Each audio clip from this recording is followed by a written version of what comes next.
All right, good morning. My name is Stan Standers. I serve as the police chief in Abilene. It's been a long couple of days for your police department. I will start with the most recent investigation. This one involves an officer-involved shooting and a Dias airman. The time of call was early this morning, Saturday, on the 30th of November. The time of call was approximately 12:10 a.m. We received a call from a senior non-commissioned officer at Dice Air Force Base via 911 reporting that there was an airman at a Southside residence over in what we call the Canterbury neighborhood, and that the airman was allegedly reporting self-inflicted harm. So PD responded to the scene.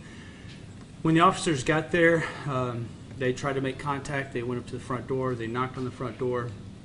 Make a long story short, they would ultimately see a person inside the residence with a rifle, and so they immediately backed away and set up a perimeter. By 12:25 a.m., so we've been there less than 15 minutes, the suspect is actually going to come outside. He is armed with a rifle, but officers can also see a handgun that is in his waistband and a holster. The rifle that he has a scope on it, and he basically goes outside and he's actually trying to find the officers and their locations. Now, they already had a couple of police Tahoes there with their spotlights on, so they were able to illuminate the residence, and so they were able to see him much more effectively than he could see us. Ultimately, what is going to play out is the airman is going to come outside into the front yard. He's looking for police. He ultimately would point his rifle in the direction of officers on numerous occasions. And at one point, at 12:29 in the morning, officers reported that he is actually now in the roadway looking for the officers and pointing in the directions that he thinks that they are. One of our supervisors, he's not going to be identified yet, is actually on his way home. He hears the radio traffic. This supervisor serves on the SWAT team, and so he turns around and he drives to the scene, and he ultimately is going to deploy. Mind you, he's still in basically a soft uniform, and he is at least, I would say, 125 yards away.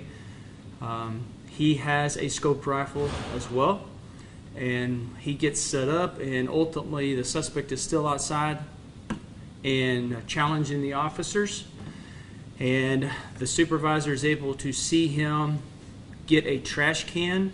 He takes one of the mobile 55-gallon trash cans and places it in front of a vehicle in his driveway as if he's creating a shooting platform, and that's exactly what he does. He then takes his scope rifle, the suspect takes his scope rifle, puts it on top of the trash can, and then aims it directly at the officers who are behind a Tahoe.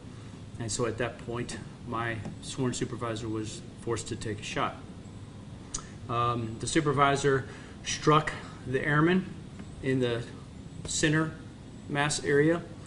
The airman was knocked off his feet, and behind him are a bunch of cedar bushes. And so the other officers who are in the immediate vicinity can see that he's trying to conceal himself by dragging himself into the bushes.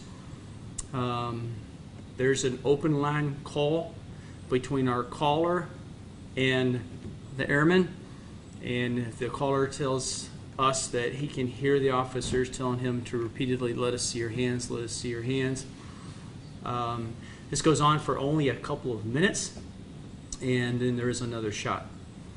This second shot, we believe, is the airman inflicting a self-inflicted injury. He shoots himself in the head and is ultimately going to be pronounced deceased at the scene. So, I had a ton of questions when I arrived on scene. One of the first things I did was contact the Texas Rangers. You all know that we always want to do a concurrent and independent investigation, and so I like for the Texas Rangers to do their own standalone investigation. So the ranger did respond out of Brownwood, and he would arrive on scene. I next coordinated with Dallas Air Force Base. Now, there were already a couple of senior non-commissioned officers on scene, and after speaking to them, I ensured that wing leadership was apprised of everything that was going on. Dallas Office of Special Investigations would eventually arrive on scene, and so we ultimately will have 4 different investigations running simultaneous. Air Force Dallas Office of Special Investigations will do their investigation. The Texas Ranger will present his investigation. We will do a criminal investigation, and we will also do an internal investigation.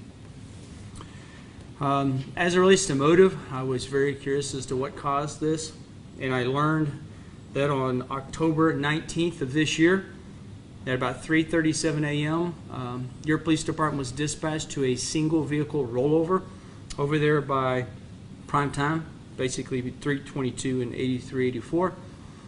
When officers got there, they would contact this same airman. He was the driver of that vehicle. He had the odor of alcoholic beverage on or about his person, so they suspected he was DWI. He was injured in the process, and so he was not arrested for DWI with accident, but we did take his blood. And so that investigation has been moving forward. And so what I would eventually learn is some of the despondency issues were generated from that specific investigation. So I'm not able to, at this point, to identify the deceased in this investigation. I want to ensure DICE has ample time to make next of kin notifications. So do you have any questions as it relates to the investigation? The investigation, by the way, occurred in the 1400 block of Lawyers Lane. Do you know if the airman had any previous maybe mental health problems? The question was, did the airman have any previous mental health issues? I know the answer to that question. I don't think it's appropriate to disclose that at this point. Earlier this year, you guys rolled out the crisis response team. Were they called out, and what was the role in this? The question was, did we call out the crisis response team? Keep in mind, it's the community response team. Ideally, we want to forego crisis. The community response team has very specific hours. They're not an after-hours unit, and so they were not called out. Keep in mind, this played out in about 20 minutes. So the only people that were actually on scene were those assigned to the patrol division. Were any of your officers injured or anything? Are they doing okay? The question was, were any of my officers injured? And the answer is no, they were not. The involved supervisor has been placed on administrative leave, which is standard procedure for us. We did require a urinalysis. That's also by policy. That basically shields us. It also shields him. And we will eventually be in contact with him, as will the Texas Rangers, in the coming week. How many officers are on scene? Question was, how many officers were on scene? I don't have a good number. I can tell you that there were probably at least 8, maybe more, officers on scene. What's the next step? I'm sorry? What's the next step? Question was, what is the next step in this investigation? The next step in this investigation, obviously, is to conduct an autopsy. An autopsy was ordered.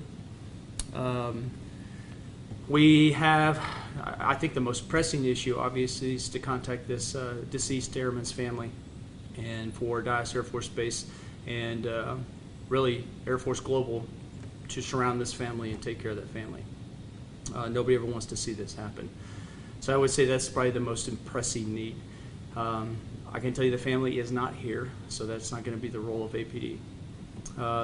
As it relates to the actual investigation, officers are afforded typically a waiting period before we contact them to take statements from them. And so I will tell you this is going to take weeks, if not months, to complete. And then we will be in consultation with the district attorney's office.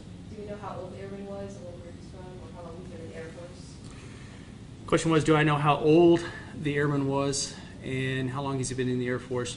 I'm going to withhold all that information because I want to give DICE adequate timing to notify the family.